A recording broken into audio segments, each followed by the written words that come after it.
আসসালামু আলাইকুম প্রিয় দর্শক, আজকে আপনাদের সামনে তুলে ধরবো একজন গৃহস্থ বাড়ির মানে ন্যাচারালি খাবারের দিক দিয়ে কতটা তারা সুখী থাকে সেই জিনিসটাই তুলে ধরবো আপনাদের সামনে।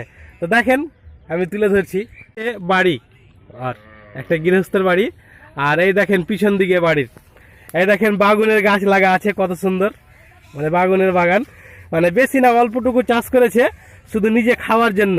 এই দেখেন, আর পার্শ্বে দেখেন এই যে লাউ গাছ কত সুন্দর লাগা আছে, দেখেন লাউ গাছ একেবারে নিজে খাওয়ার মতন তৈরি করেছে। এই ঘুরে ঘুরে দেখাচ্ছি আপনারাকে, একেবারে দেখেন লাউ গাছ, এই যে এখানে শিউরের গাছ একটা তৈরি হয়েছে, আর এখানে দেখেন লেবু, এটাকে কি লেবু বলে জানি না, আপনারা বলবেন কমেন্টে। দেখেন লেবু ধরা আছে কত সুন্দর, আর এই পার্শ্বেই দেখেন পেয়ারা গাছ। এই দেখেন মানে একটা দৃশ্য তুলে ধরছি আপনাদের সামনে, একটা গৃহস্থ বাড়ির পিছন দিকে যে কত কিছু নিয়ে তৈরি হয়।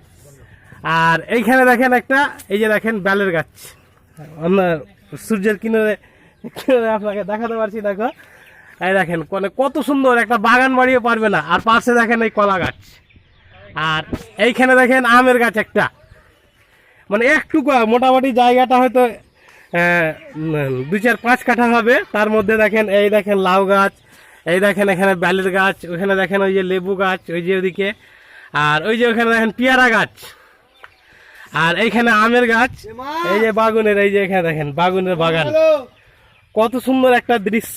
মানে এই জায়গাতে না আসলে আপনারা বুঝতে পারবেন না যে কত সুন্দর একটা জায়গা আর কত সুন্দর দৃশ্য। আরো দেখেন দেখাচ্ছি আপনারাকে, এই দেখেন বাগুন গাছের পার্শ্বেই গাই বাঁধা আছে, মানে দুধ দেওয়া মতন ঘোষ এখান থেকে গেল, মানে ন্যাচারালি খাওয়ার দিক থেকে এরা কতটা সুখী আছে। মানুষ তো মানে করোড়পতি হলো মনে হয় এরকম ন্যাচারালি খাবার তৈরি করতে পারবে না। একটা বাগান বাড়ি যেটা বিশাল, যারা পয়সাওয়ালা হয় তারা বাগান বাড়ি তৈরি করে, তো তাদের মতনই একটা সামান্য গৃহস্থ বাড়ির একটা জায়গাতে এরকম একটা অবস্থা।